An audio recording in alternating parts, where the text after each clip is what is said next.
Vocab hand series class number 10।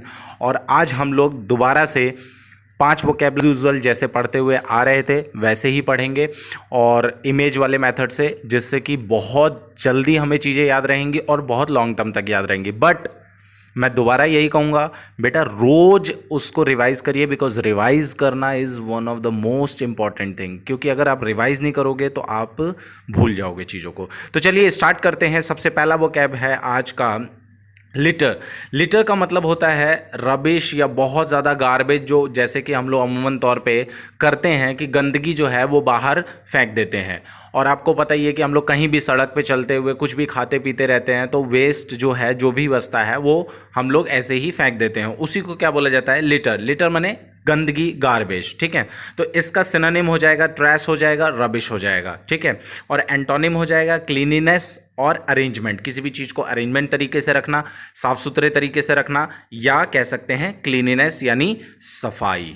ठीक है, तो ये हमारा हो गया आज का पहला वोकैब। और दूसरा वोकैब देखते हैं। दूसरा जो वोकैब है दैट इज ऑब्लिटरेट। ऑब्लिटरेट का मतलब होता है किसी चीज का एकदम बर्बाद हो जाना, टूट जाना, खत्म हो जाना, नष्ट हो जाना। ठीक है, जैसे कि आपको पता है कि भूकंप आने पे पूरा जो बिल्डिंग है वो डिमोलिश हो जाता है, ऑब्लिटरेट हो जाता है। ठीक है, तो उसी को क्या बोलते हैं हम लोग? ऑब्लिटरेट बोलते हैं। ये एक वर्ब की तरह काम करता है। तो इसका सिनोनिम हो जाएगा हो सकता है।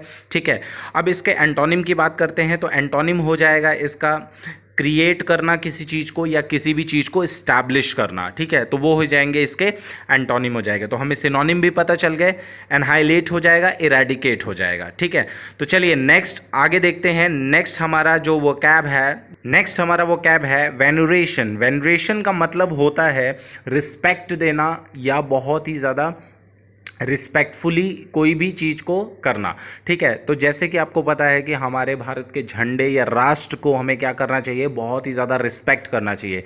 और ये कोविड-19 का समय चल रहा है और इस समय हमें अपने पुलिस, अपनी जो भी डॉक्टर है या अपनी जो भी आर्मी है उसकी हमेशा रिस्पेक्ट करनी चाहिए। आज ही नहीं, हमेशा करनी चाहिए। तो इसी का सिनोनिम हो जाएगा ऑनर हो जाएगा, एडमायरेशन हो जाएगा, और एंटोनिम हो जाएगा इसका डिसऑनर या डिसरिस्पेक्ट करना। ठीक है, और एक बात और जान लीजिए कि अपने पेरेंट्स का, अपने टीचर्स का भी बहुत रिस्पेक्ट करना चाहिए, यानी वेनरेशन देना चाहिए उन्हें। ठीक है, तो ये हो जाएंगे हमारे सिनोनिम और एंटोनिम।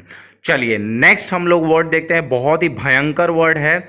नेक्स्ट वर्ड है गैजल।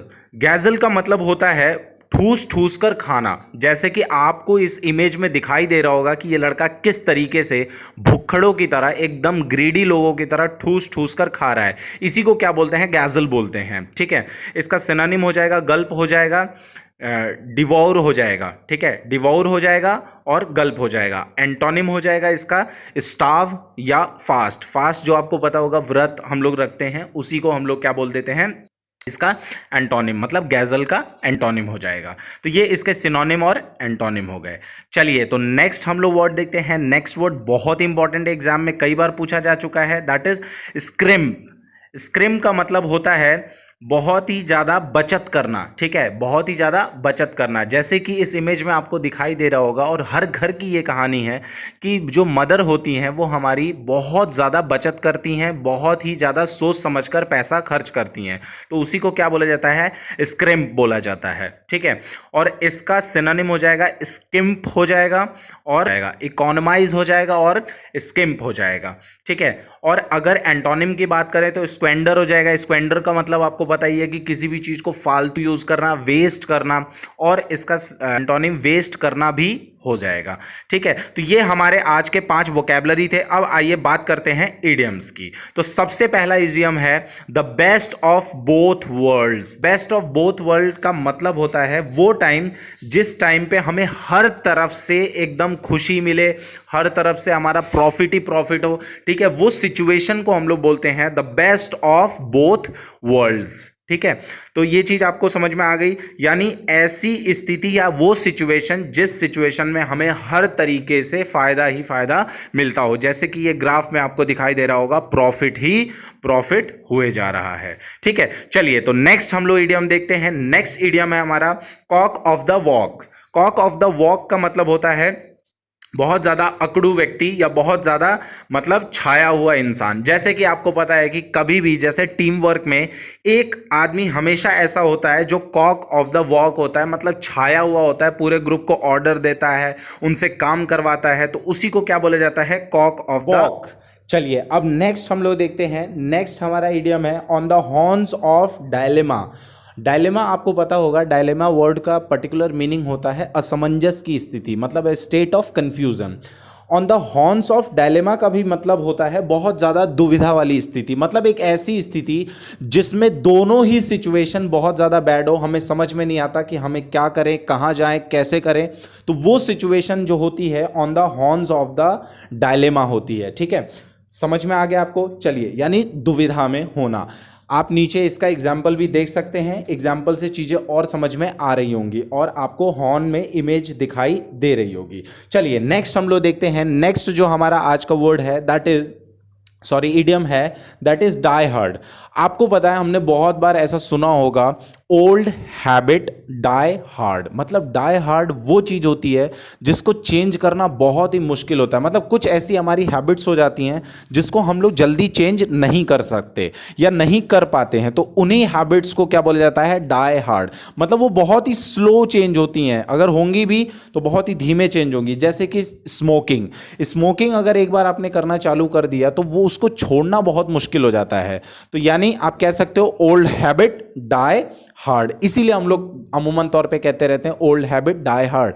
इसका मतलब यह है कि कोई भी चीज जो पुरानी हमारी हैबिट है उसको छोड़ना बहुत मुश्किल है, और जिस चीज को छोड़ना बहुत मुश्किल है उसी को बोलते हैं डाई हार्ड।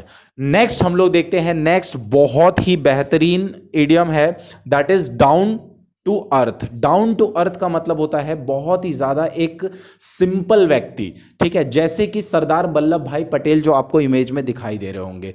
मतलब ये एक पॉलिटिशियन थे, इतने अच्छे पॉलिटिशियन थे जिनको आज पूरी दुनिया देखती है और देख रही है। आपको पता ही है कि 182 मीटर्स की जो इनकी स्टैचू बनी है वो वर्ल्ड की सबसे बिगेस्ट स्टैचू है।